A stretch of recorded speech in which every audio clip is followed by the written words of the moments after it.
రైతు రామనాథం పాల వ్యాపారం చేసుకుని తన సొంత చెల్లి సుభద్ర ఇంటికొచ్చాడు. మర్యాద కోసమైనా కూర్చోమని చెప్పలేదు సుభద్ర. రామనాథన్ని చూసి అయిష్టంగా ముఖం పెట్టి, ఏమిటన్నయ్యా ఇలా వచ్చావు? భార్గవి పెళ్లి విషయం మాట్లాడదామని వచ్చాను చెల్లి అని చెప్పగానే సుభద్రకి కోపం వచ్చింది. తోడబుట్టిన అన్నయ్య అనే విషయం కూడా సుభద్ర మరిచిపోయి నోటికొచ్చినట్లు మాట్లాడింది. పొడుగు కాలతో నష్టజాతకురాలిగా పుట్టిన నీ కూతుర్ని నా ఇంటికి కోడలుగా పంపించి నా ఇంటిని, పొలాన్ని, పాల వ్యాపారాన్ని సొంతం చేసుకోవాలని చూస్తున్నావు కదా? చెల్లెమ్మ, నువ్వేనా ఇలా మాట్లాడుతుంది? అవునన్నయ్యా, నేనే మాట్లాడుతున్నాను. కౌలు చేసి బతికే నువ్వు కట్నం ఇవ్వగలవా అన్నయ్య? నా కొడుక్కి లక్షల్లో కట్నం ఇస్తావని వస్తున్నారు. కనీసం నువ్వు 1,00,000 రూపాయలైనా ఇవ్వగలవా అన్నయ్య? లేదు చెల్లెమ్మ, 1,00,000 రూపాయలు ఇవ్వలేను. ఉన్నంతలో పెళ్లి చేసి మాత్రం పంపగలను. ఆ తర్వాత తండ్రి కూతురు కలిసి నా ఇంటి మీద పడి తెగ తినొచ్చనే కదా అన్నయ్య ఈ పెళ్లి చేసేది నువ్వు? లేదు చెల్లి, లేదు. భార్గవిని నీ ఇంటి కోడల్ని చేసి నేను కాశీకి వెళ్ళిపోతాను. ఇక నేను తిరిగి రాను. ఓహో, పాపాన్ని నా ఇంట్లో వదిలిపెట్టి నువ్వు మాత్రం పుణ్యం కోసం కాశీకి పోతానంటావు. బాగుందన్నయ్య నీ బతుకు. తోడబుట్టిన చెల్లి ఈ అన్నయ్యని నువ్వు కాకపోతే ఎవరర్థం చేసుకుంటారు చెప్పమ్మా? ఇక నువ్వు బయలుదేరన్నయ్యా అని వెళ్లిపోయింది సుభద్ర. బాధతో రామనాథం కన్నీళ్లు పెట్టుకుంటూ ఇంటికొచ్చి ఇంట్లో ఉన్న మంచంలో కూర్చున్నాడు. పొడుగు కాళ్ల కూతురు భార్గవి బాధగా ఉన్న తండ్రిని చూసి విషయం అర్థం చేసుకుంది. నా మేనత్త పొడుగు కాళ్లతో ఉన్న నన్ను తన కోడలిగా చేసుకునని చెప్పిందా నాన్నా? అవును తల్లి, ఈ రోజుల్లో అన్ని బంధాలు ఆస్తిపాస్తులతోనే ముడిపడి ఉన్నాయని నా చెల్లి సుభద్రని చూసిన తర్వాతే అర్థమైంది. పాల డబ్బులే ఇస్తానన్న రోజున ఇవ్వలేదని గొడవ చేసి వెళ్ళిన మేనత్త ఈ పొడుగు కళ్ళతో పుట్టిన నన్ను తన ఇంటి కోడల్ని చేసుకుంటుందని ఎలా అనుకున్నావు నాన్నా? తోడబుట్టిన చెల్లి కదా, అన్నీ అర్థం చేసుకుంటుందని నేను ఈ విషయం చెప్పగానే ఎంతో సంతోషపడుతుందని అనుకున్నానమ్మా. కానీ నాన్న, నా మేనత్త డబ్బు మనిషి, అది నాకు ఎప్పుడూ అర్థమైంది. నీకు ఇప్పుడు అర్థమైంది. అయినా నాన్న, ఆడపిల్లకి పెళ్లి అంత అవసరమా? అవును తల్లి, ఆడపిల్లైనా మగపిల్లాడైనా పుట్టుకను సార్థకం చేసుకోవాలి అని చెబుతూ ఉండగా ఒక ఆటో వచ్చి రామనాథం ఇంటి ముందు ఆగింది. ఆ సౌండ్ విని ఆటోలో మన ఇంటికొచ్చింది ఎవరబ్బా అని తండ్రి కూతురు ఆశ్చర్యంగా చూశారు. సత్యవతి తన భర్త కృష్ణమూర్తి కనపడ్డారు. అదే నాన్న, గోవిందపురంలో ఉంటుంది కదా మీ పెదనాన్న కూతురు. అవునవును తల్లి, చాలా రోజులకి మన ఇంటికి వచ్చారు. నువ్వు వెళ్ళి పాలు తీసుకురా తల్లి, పైసలు పప్పు డబ్బాలు ఉన్నాయి అని చెప్పగానే భార్గవి ఏం మాట్లాడకుండా వెళ్ళిపోయింది. రామనాథం బయటకొచ్చి సత్యవతి కృష్ణమూర్తులను చూసి మర్యాదగా పలకరించి ఇంట్లోకి తీసుకొచ్చి కూర్చుండబెట్టాడు. పొడుగు కాళ్ల భార్గవి గిన్నెతో పట్టుకొని తన మేనత్త సుభద్ర ఇంటికి వచ్చింది. ఏమిటే భార్గవి, చాలా రోజులకి పాల కోసం మా ఇంటికి వచ్చావు? గోవిందపురంలో ఉండే మా సత్యవతి మేనత్త వాళ్ళొచ్చారు. ఏమిటి, సత్యవతి వాళ్ళొచ్చారా? ఇంకేముంది, నిన్ను తన కొడుక్కి ఇవ్వమని అడగడానికి వచ్చుంటుంది సిగ్గు లేకుండా.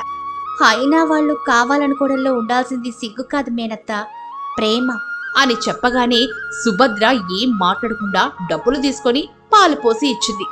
భార్గవి పాలను తీసుకుని పెరట్లో నుంచి వంటగదిలోకి వెళ్ళింది.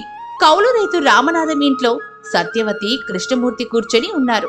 పేదవాళ్లు మంచివాళ్లు మంచి చెడు మాట్లాడుకున్న తర్వాత, బావగారు, మేమొచ్చిన విషయం ఏంటంటే దాపరికం ఎందుకు బావగారు చెప్పండి? ఇందులో దాపరికం ఏం లేదన్నయ్యా. భార్గవిని నా కొడుకు శేఖర్కిచ్చి పెళ్లి చేయమని అడగడానికి వచ్చాం, అది కూడా నీకిష్టమైతేనే అని చెప్పగానే రామనాథంకి సంతోషం కలిగింది. చెల్లెమ్మ, బావగారు, మీరు మీరు అడుగుతున్నది, నాతో మాట్లాడుతున్నది కల కాదు కదా, నిజమే కదా? నిజమే బావగారు. అయినా పిల్లల పెళ్లి విషయంలో జోక్స్ చేస్తావా? నిజమే చెప్తున్నామన్నయ్యా. పేరుకు మేము పేదవాళ్లమే కావచ్చు, కాని ప్రేమకు మాత్రం కాదన్నయ్యా. మాకున్నంతలో మేము సంతోషంగా బతుకుతున్నాం. భార్గవిని కూడా మేం బాగా చూసుకుంటాం. మీ మంచి మనసుల గురించి నాకు తెలియదా చెల్లి? కాకపోతే మీరు భార్గవి గురించి వినే ఉంటారు. పొడుగు కాళ్లే కదా అన్నయ్యా, వాటితో మాకొచ్చిన సమస్య ఏమీ లేదు. ఇప్పుడు అబ్బాయి కూడా వస్తున్నాడు, ఇద్దరూ చూసుకుంటారులే. ఒకరిని ఒకరు నచ్చుకుంటేనే పెళ్లి చేద్దామన్నయ్యా. ఏమంటారు బావగారు? అంతే అంటారు బావగారు. కలిసిమెలిసి సంతోషంగా చక్కగా కాపురం చేసుకునేది వాళ్ళు. ఇద్దరు నచ్చుకుంటేనే పెళ్లి చేద్దాం, లేదంటే మనం బలవంతం చేసేది ఏమీ లేదు కదా. భార్గవి ఇంట్లో లేదా అన్నయ్య ఉంది చెల్లి, మీరొచ్చారు కదా, టీ పెడుతున్నట్టుంది. అని మాట్లాడుకుంటున్న మాటలు మొత్తం భార్గవి విన్నది. సిగ్గుపడింది. ఇంతలో శేఖర్ వచ్చి నమస్తే చెప్పి కూర్చున్నాడు. మామయ్య, నేను విత్తనాల షాప్ లో పనిచేస్తున్నాను. జీతం నాకు బాగానే వస్తుంది. భార్గవిని నాకు ఇచ్చి పెళ్లి చేస్తే మీరెంత ప్రేమగా చూసుకుంటున్నారో నేను కూడా అంతే ప్రేమగా చూసుకుంటాను మామయ్య అని చెప్పిన శేఖర్ మాటలకు రామనాథం పొంగిపోయాడు. పొడుగు కాళ్ల భార్గవి టీ తీసుకుని వాళ్ళ దగ్గరికి వచ్చింది. శేఖర్ని చూసింది. శేఖర్ కూడా భార్గవిని చూశాడు. అత్తయ్య, మామయ్య, పొడుగు కాళ్ళు ఉండడం వల్ల నేను మీకు టీ ఇవ్వలేను, మీరే లేచి తీసుకోవాలి అని చెప్పగానే అందరూ నవ్వుకుంటూ టీ తీసుకుంటారు. టీ తాగి బాగుందని మెచ్చుకుంటారు. శేఖర్ భార్గవిలు నచ్చుకున్న తర్వాత ఒక రోజున మంచి ముహూర్తంలో ఇద్దరికి ఉన్నంతలో ఘనంగా పెళ్లి చేస్తారు. పొడుగు కాళ్ళ భార్గవి కాపురానికి వచ్చింది. ఆ మట్టింటిని చూసింది. అక్కడక్కడ కూలిపోయి ఉంటుంది. చూడు కోడలా, మనది మధ్యతరగతి కుటుంబం అమ్మా. ఈ చిన్న మట్టిల్లు తప్ప మనకి పెద్దగా ఆస్తులేమీ లేవు. నేను, మీ మావయ్య, అబ్బాయి అందరం పనులకు పోతాం. డబ్బులు తీసుకొచ్చి నీకే ఇస్తాం. ఇంటిని చక్కబెడుతూ మమ్మల్ని చూసుకునే బాధ్యత నీదే. తప్పకుండా అత్తయ్య, మనకున్నంతలో సంతోషంగా బతుకుదాం. అప్పులు చేసి గొప్పలగిపోయి తిప్పలు పడద్దు అని భార్గవి చెప్పిన మాటలకు అందరూ ఆనందపడతారు. అలా రోజులు గడుస్తూ ఉంటాయి. తల్లి, ముగ్గురు పనికి వెళ్లి తీసుకొచ్చి ఇచ్చే డబ్బులతోనే భార్గవి ఇంటి సంసారాన్ని చక్కబెడుతూ ఉండేది. వర్షాకాలం మొదలైందని చెప్పడానికి గుర్తుగా ఒక రోజున మామూలు వర్షం పడింది. కూలిపోయిన చోట వర్షం నీళ్లు ఇంట్లో పడుతూ ఉండడం భార్గవి గమనించింది. ఎప్పటి నుంచో ఇంటిని బాగు చేయించాలని అనుకుంటున్నాం, కానీ ఎప్పుడూ కుదరడం లేదు. పని వాళ్ళు వస్తామన్నాడు, మనకి ఏదో ఒక పని పడేది. మనం ఇంటి దగ్గర ఉన్నప్పుడు వాళ్ళని రమ్మని చెప్తే వాళ్ళకేదో పనుందని చెప్పేవారు.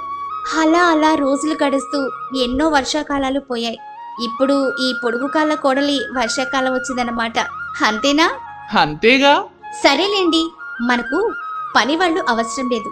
మన ఇంటిని మనమే బాగు చేసుకుందాం. మన ఇంటిని మనం ఎలా బాగు చేసుకుందాం భార్గవి? చెప్తాను కదా, బయటకి పదండి. అత్తయ్య, మావయ్య, మీరు కూడా రండి అని భర్త శేఖర్ను తీసుకుని బయటకొచ్చింది భార్గవి. అత్తామామలు కూడా బయటకొచ్చారు. అత్తయ్య, మీరు వెళ్ళి నిత్యం తీసుకురండి. సరే కొడలా అని సత్యవతి వెళ్ళిపోతుంది. మావయ్య, మీరు గడ్డపార తీసుకొచ్చి అక్కడ మట్టిని తవ్వండి అని చెప్పగానే కృష్ణమూర్తి ఆలస్యం చేయకుండా గడ్డపార తీసుకొచ్చి మట్టిని తవ్వుతాడు. శేఖర్ ఆ మట్టిని కలిపి గంపలో వేసి పొడుగు కాళ్ళ కోడలు భార్గవికి ఇస్తాడు. భార్గవి తాపి పట్టుకొని కూలిపోయిన చోట మట్టి వేసి చక్కగా చేస్తుంది. ఇప్పుడు ఎంత వర్షం వచ్చినా, ఎంత గట్టిగా గాలి వీచినా మన ఇంటికి ఏం కాదు. చుక్క నీళ్లు కూడా ఇంట్లో పడవు.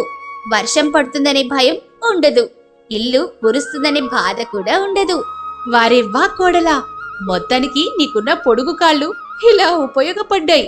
ఇంటిని మాత్రం చాలా చక్కగా పెట్టావు. ఒక్కొక్క పనివాడిని తీసుకొచ్చి చూపించినప్పుడల్లా ఒక్కొక్క ఖర్చు చెప్పేవాళ్ళు. పోనీలే సత్యవతి, మన పొడుగు కాళ్ళ కోడల వల్ల ఏ ఖర్చు లేకుండా ఇంటి పని జరిగింది, ఇల్లు బాగుపడింది, మనకు మంచి రోజులు వచ్చాయి అని చెప్పి అందరూ కలిసిమెలిసి ఎంతో సంతోషంగా ఉండేవాళ్ళు. ఇక అప్పటి నుంచి పొడుగు కాళ్ళ కోడలు భార్గవికి ఇంటి పైకప్పుల్లో సరిదిద్దే అవకాశాలు వచ్చేటివి. వాళ్ళ దగ్గర డబ్బులు తీసుకుని వాళ్ళ ఇంటిని సరిచేసేది. రోజులు గడుస్తున్న కొద్దీ భార్గవి కొత్త ఇంటి కోసం డబ్బులు కూడా జమ చేయిస్తూ ఉండేది. ఈ డబ్బులు మన కొత్తింటి కోసం అత్తయ్య. నీ ముందు చూపు ఆలోచన చాలా బాగుంది కోడలా. మరి మాకు మనవండి గాని మనవరాలనిస్తే సరదాగా ఆడుకుంటూ శేష జీవితం గడిపేస్తాం కోడలా. తప్పకుండా అత్తయ్య, నాకు కూడా అమ్మ కావాలనుంది అని భార్గవి సిగ్గుపడుతూ చెప్తుంది. తప్పకుండా నీ కడుపు కూడా పండుతుంది కోడలా అని అత్తా కోడలు మాట్లాడుకుంటూ కలిసిమెలిసి ఉండేవాళ్ళు. Tota Magic TV. Please like, share and subscribe my channel.